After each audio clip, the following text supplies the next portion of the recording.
Hey y'all, so today we are continuing the Savvy Minerals step-by-step series talking about foundation today. You will notice that I have had a little bit of a costume change from the previous videos, and that's because I felt like I needed to do this one separately to make sure that I could cram in as many different foundation application techniques on my face at one time for you. When I did it in the original filming and just followed the whole process straight through, I was kind of limited in what I could do because I had already, baked and concealed and done all like these sorts of things. And so it just kind of led to a few problems. So I decided to go ahead and just film this completely separately so I could pack as much into this video for you as I possibly could. Okay, so that's enough blabbing for me. Let's get into this. So I already have my under eye concealer on, and I did put a little bit of my homemade serum on my face, so I am nice and hydrated. So I want to go ahead and show you a few different options for applying the foundation and kind of cram it all on my face and hope that things don't go crazy because I have to go to work in a little bit. The first thing that I'm going to do is go ahead and bake on this side of my face. I showed you that in the concealer video, how I just apply a light layer. If you want to watch the original video, you can go to the Savvy Mess Facebook page and see how Melissa Pepping does baking. But for me, I find a lighter layer works better. So I'm just going to go ahead and do it just on this half of my face and then show you how to finish up your face if you decide to bake. This technique, as I mentioned in the concealer video, is really great for people with rosacea, people who have larger areas of maybe acne or melasma or hyperpigmentation or something like that they need to get maximum coverage over. So I'm going to go ahead and let that sit and move on to the other side of my face. But on this side of my face, I'm going to do the tinted moisturizer type technique that I do for full coverage. Now, this tinted moisturizer technique could be it for you if you don't need a lot of coverage, but you can also build upon it if you do need more coverage. So I've applied moisturizer already, and then I've mixed up some tinted moisturizer. I do mine pretty heavily saturated just because I need full coverage. If you don't, you can certainly use less minerals than I use. I would say I use about 2 parts minerals to 1 part of moisturizer, but that's because I need full coverage. If you don't need that much coverage, you can certainly use less minerals and more moisturizer and just tailor it to suit your needs. I'm using a beauty blender just because I think the finish looks better.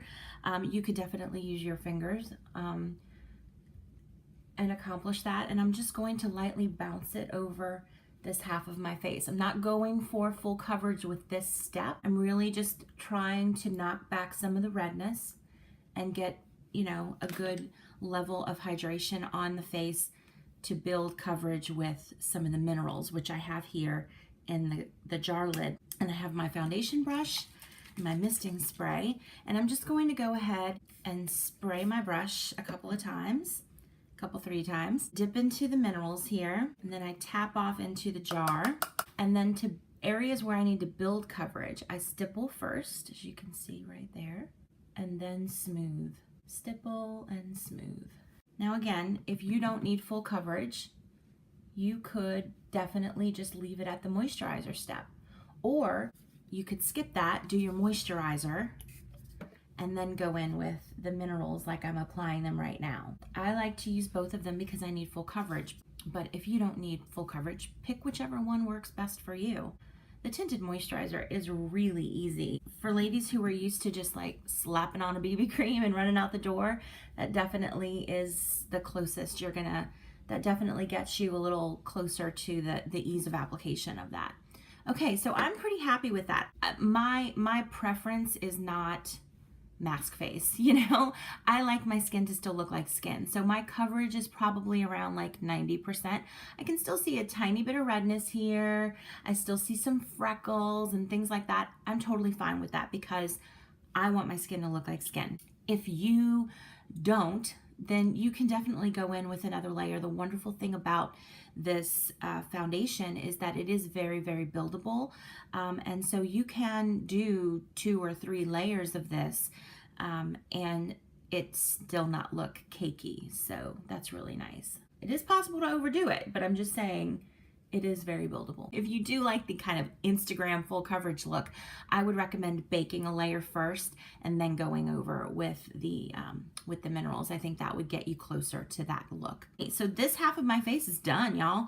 So now we're going to move on to the other side where I've baked. Normally I would let it sit for about 5 minutes or so, and then you know, whatever moisturizer or serum or anything that I've put on has soaked into my face by this point. So what I like to do to kind of reintroduce a little bit of moisture without disturbing what I've laid down is I just spray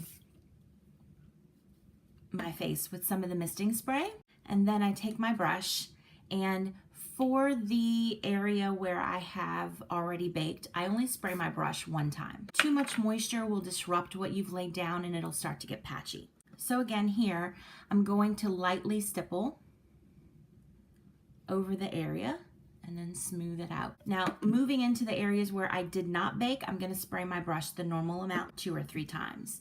Again, stipple and smooth. Don't forget to go down into your jawline. You don't want a line of demarcation. Then I'm going kind of where my concealer meets the rest of my face and just buffing that out. Hey y'all, future Tina interrupting here.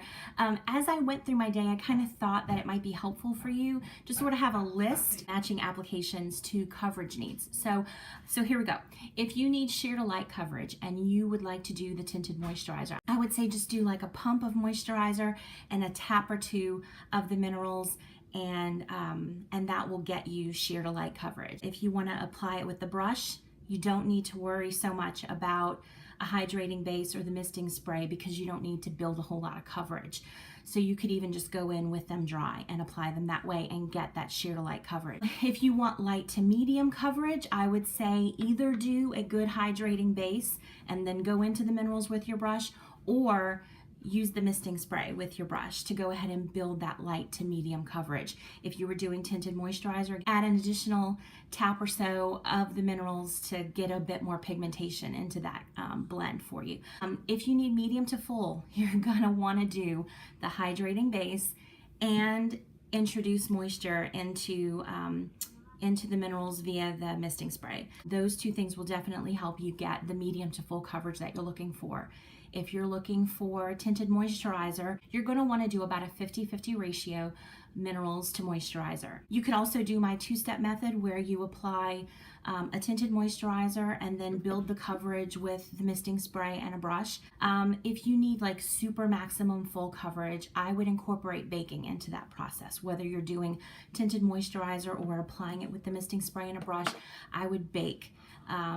If you want to do like a light layer of tinted moisturizer as your hydrating base, bake over the areas where you need the most coverage, and then go ahead and finish off with the brush and the misting spray. Just remember when you're going over the areas where you've already baked to only spray your brush once so as not to disrupt whatever you just laid down. So I hope that was helpful for you. Now back to the demo. Okay, so there you go. I've finished with the rest of my face.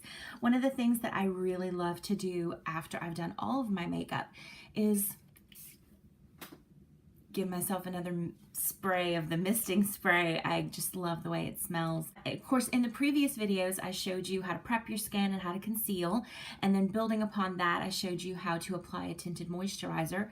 If that's all you need, you can certainly just keep it at that step. But then I also showed you how to build coverage on top of tinted moisturizer using the misting spray and a brush. And then for those of us who have larger areas to conceal and want to use the baking method to cover those larger areas, I showed you how to do foundation in the more traditional way with the brush and the misting spray and still work in that baked area without disrupting it. So I really tried to cram as many application techniques as I could in this video. I hope that I was successful in doing that, and I hope that you found it helpful. If so, please give this video a thumbs up and consider subscribing. That would be amazing. If you have any questions or comments or tips and tricks of your own for applying the foundation, feel free to pop those down in the comment section below. I'd love to hear from you there. You can also find me on Facebook at Savvy Girls Guide or Instagram at SavvyGirlsGuide_YL. I'd love to chat with you there too. Thank you so much for watching, and I'll see y'all next time. Bye.